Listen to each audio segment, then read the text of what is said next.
Now, how do you know if you should go with a Fox, Rockshox, or DVO fork on your next bike? What's up, you guys? Mo Awesome from Awesome MTB. Are you curious what suspension you should put on your next bike? Well, this is gonna be the video for you.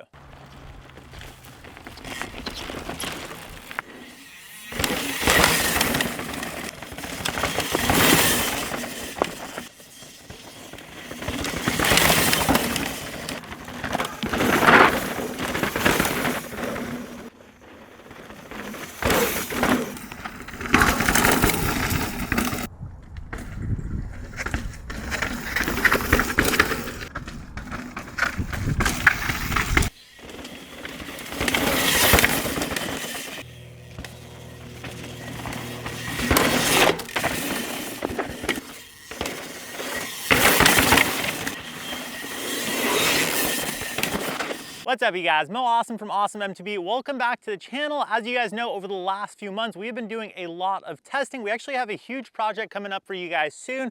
However, I wanted to go over suspension really quickly because I feel like I get asked this question a ton. Should I go with a 36mm fork or should I go with a 38?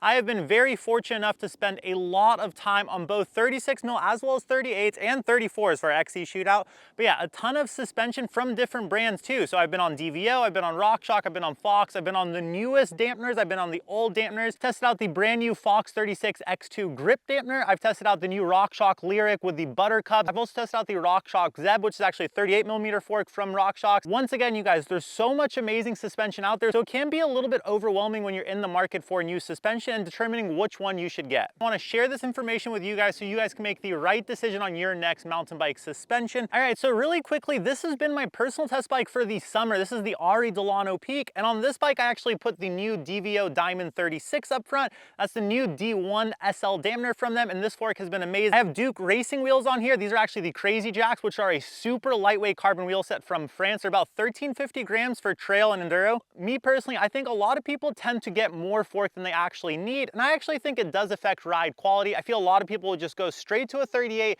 without considering a lot of 36mm options. So I'm gonna give you guys a couple of reasons why I think you should go with a 36 on your next bike, and also some reasons on why you should go with a 38, because maybe a 38mm is gonna be right for you. And we're also gonna go over the differences between DVO, Rockshox, and Fox suspension, and which one I think is for which rider. All right, so really quickly, this is gonna be the Rockshox Lyrik that I recommend. I really do like the new Ultimate, and especially with the Buttercups. Now, I will say the new Charger 3.1 dampener, I didn't feel too much of a difference with the new Charger 3.1 as opposed to the older one, but I really feel a difference in this is actually the Buttercups. I've tested this fork with and without Buttercups. I feel like Buttercups makes a huge difference, especially helping the fork stay supported in that top stroke. But yeah, I would say the Charger 3.1 isn't necessarily a deal breaker if it doesn't have that. Just make sure that it does have Buttercup, and that's what I would recommend with this. For the Fox 36, this is actually my personal favorite Fox 36, so I love the Grip X2. I actually struggled to get along with Fox suspension before the Grip X2, and I've actually tested the new Fox 36 with a Grip X and not the Grip X2. I didn't like it. I much prefer the Grip X2, so yeah, this is going to be the Fox 36 that I recommend. Now, they do offer this in a Performance Elite, so you actually save a little bit of money, get the Grip X2, but you'll just get black stanchions instead of the Kashima coated. And I've actually tested both the non-Kashima coated as well as the Kashima coated. I don't really feel a performance difference, so yeah, that's a way to save some money there and still get that Grip X2. And this is the new DVO Diamond 36 D1 SL. I will say there's a crazy Black Friday sale on this thing right now. Shred 40 will actually get you 40% off, and this is a huge upgrade over the previous Diamond. I actually love the new air spring over the old OTT,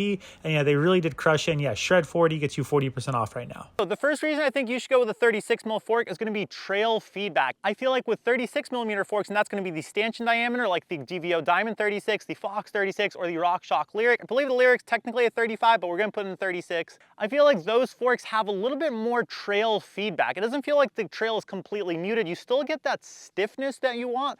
However, there's going to be like stuff like the ruts that you really want to feel out. I like to feel out the ruts when I'm out on the trails. I can know when to kind of ease off on section, when traction is kind of starting to break, and also what to do with the bike. So yeah, I feel like trail feedback is a big thing for me. Another thing I love about 36mm forks is they're a little bit more playful out on the trail. So not only are you getting that trail feedback, but you're also able to better play around on the trails. I feel like I could jump in and out of corners, and I feel like I can have a little bit more fun overall. I feel like when I go to 38mm forks, I feel like I lose a little bit of that trail feedback I'm looking for. The trail becomes a little bit more muted. I'm not able to kind of figure out what's going on out there, and yeah, I just don't necessarily have that feeling. It's a little bit more confidence inspiring, yes. However, at times I feel like that feedback that the trail is giving giving me actually helps me ride better out on the trails, as crazy as that sounds. Also with 38mm forks, I do feel like some of that playfulness I want out on the trails is a little bit gone. It's replaced with high-speed stability and a little bit more control through chunk.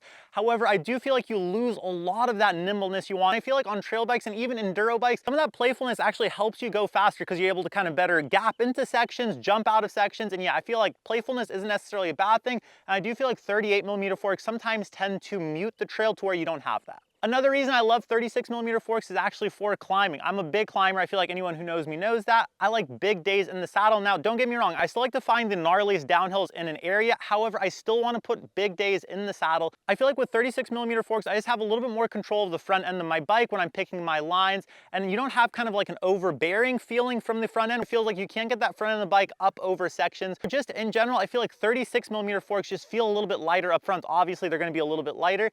And yeah, I just have a little bit more of a fun time out on the trails when I am climbing. On steeper climbs as well, I'm able to control that front end of the bike, keep that front end down, especially when it gets super steep.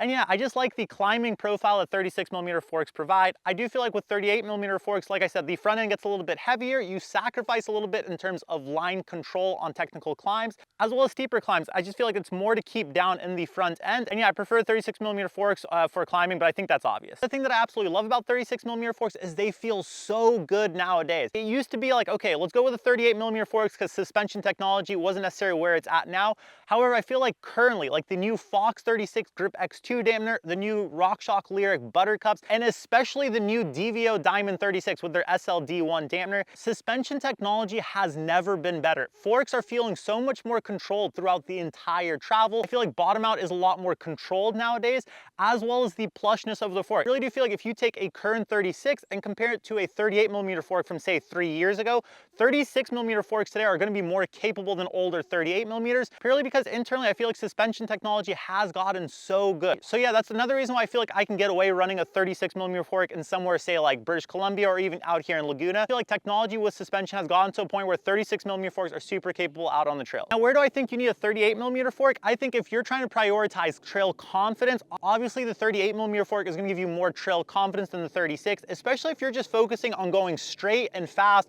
or just riding the rowdiest trails. 38mm forks definitely feel a little bit more bulldozer-like out on the trails. You get a little bit more stiffness from the chassis, and yeah, you're able to better just go straight through things as opposed to maybe easing off speed just a little bit. If you're on a 36mm fork, you're definitely not going to have that kind of go straight through section mentality that you're going to have on a 38. So yeah, if you're focused on high speed stability or just all out just plowing through the trail, you're going to want a 38mm fork. And that does actually also work with underbiking. So say you want to run a shorter travel bike. So I actually ran a 38mm on my Pivot Switchblade, the Talon that I had earlier in the year. And what I noticed is I was able to run a shorter travel bike, just have the pedal efficiency that I got from that, just have a little bit more rollover feeling from the front and do some crazy technical moves on that bike. And it was an interesting combination of having that stability from the Onyx 38 up front, but a shorter travel chassis in the rear. So that's going to be my pitch for 36mm versus 38. If you're looking for a little bit more trail control, trail feedback, and just a little bit more of a playful fork, go with the 36. They're super capable. But if you still want just high speed stability and just plowing through things, go with a 38. Now, how do you know if you should go with a Fox, Rockshox, or DVO fork on your next bike? In my opinion, Fox suspension has a little bit more of a racy feeling between those three forks. I feel like Fox just has a little bit of a stiffer approach to their suspension, and as soon as you hit something, it kind of has like a hit and move forward kind of mentality. And yeah, I just feel like a much more racy element to Fox suspension, like with the Fox 36. Rockshox is the opposite. Rockshox has a little bit more of a muted feel to its dampening. I just feel like it has a little bit of a softer approach to suspension. It's still plenty stiff and plenty capable out on the trails, but yeah, I just feel like between Fox and Rockshox, Rockshox is the plusher, softer suspension. Fox is the racier, stiff suspension between the two. Now, DVO has been really interesting. DVO, if you take Fox and you take Rockshox suspension and they had a baby, you would get a DVO fork. I feel like you get the stiffness and race element that Fox has, but you also get that overall softer profile of Rockshox, and it's a really good mix of both. I've really been enjoying my time on the new DVO Diamond 36. I feel like they killed the air spring on here, but I do also have to say that you can't really go wrong nowadays. I really do like the Fox 36 Grip X2 dampener. I really like the Rockshox Lyriks with the Buttercup. I love that suspension sitting a little bit higher up on the new Lyrik. If you want a combination of both those, I do think DVO Diamond 36, the new one with the SLD1 dampener, definitely a solid contender. Can't emphasize this enough. There's never been a better time to be a mountain biker. All components are so good nowadays. Let me know if you guys have any questions about suspension. I'll be happy to answer it in the comment section of this video, and stay tuned and make sure you're subscribe to not miss out on that huge project we have coming at you guys soon. Stay tuned for it. Until next time, you guys, ride awesome. You.